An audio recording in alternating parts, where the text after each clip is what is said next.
We'll get to phone calls coming up.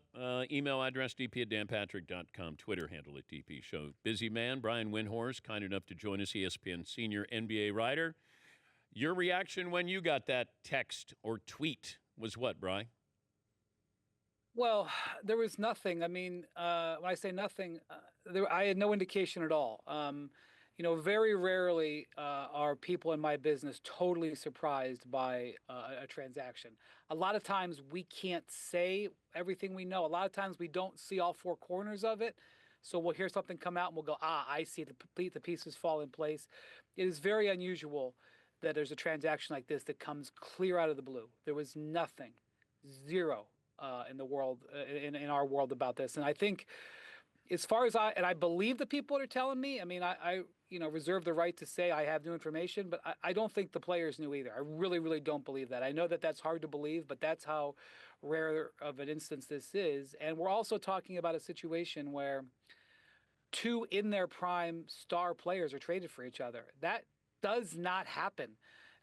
In the history of the NBA, there's never been a current All-NBA player traded for a current All-NBA player in the middle of the season.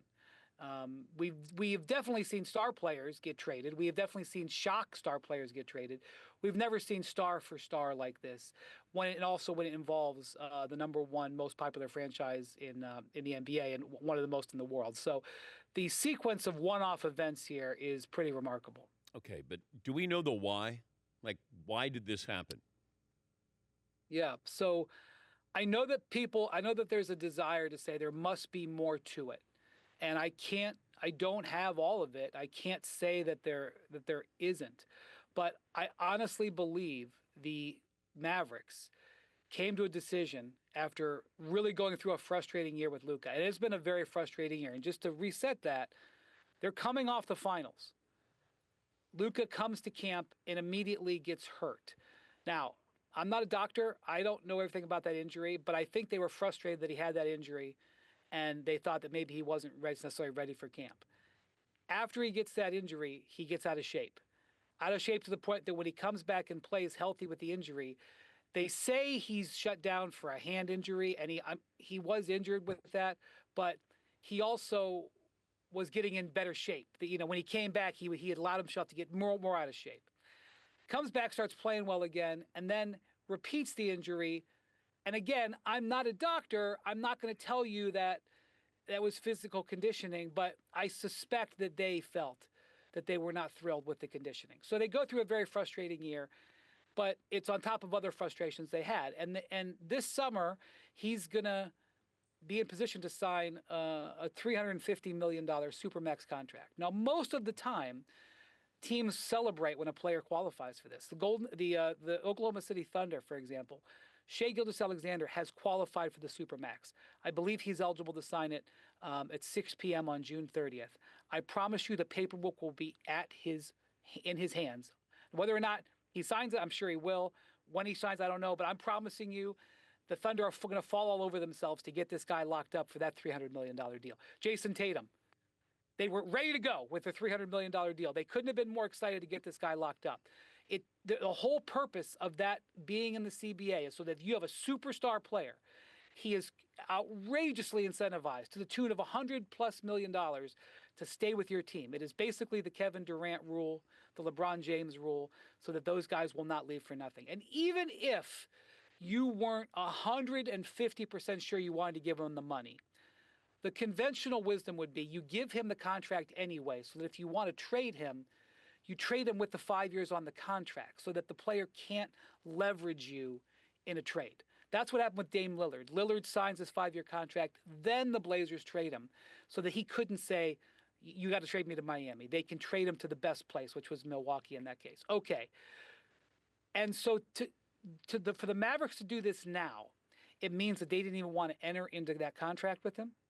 And it also means that they thought that they could do better this season now with Anthony Davis. That they think that if they did this deal now, that they could make a better run in the playoffs. And so it's a high-level, shocking, and complete repudiation of Luka Doncic as a superstar franchise player. And it results in this trade which is going to be a historic sliding doors moment, I think. Okay, well then give me the upside and the downside for the Lakers. So the Lakers, first off, the Lakers had a succession problem. LeBron is 40 years old. Whether he's got a year or two left, he's on his way out. He is no longer, a first-team All-NBA player. Anthony Davis is there, but he's aging too. And I would say that while I am a big, gigantic believer in that when you win a championship, it means never having to say you're sorry. And they have a championship, they have a banner. And so, but the LeBron AD partnership, it hasn't been a glorious, unmitigated success. It's been a success. They should have no regrets, no looking back. But it hasn't gone the way that the hopes and dreams were. So they had this challenge of how do they move on from LeBron at some point? How do they get their next star? And I thought that would be a problem for 2 years from now. This falls into their lap, and they have to say yes.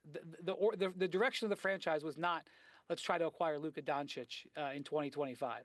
It fell into their lap. They had to say yes. I know that there's been a thought, well, was there an issue with LeBron and AD? Was there an issue with AD and JJ Redick? Was there an issue with... No. The phone rang and they said, do you want Luka Doncic? The answer is yes.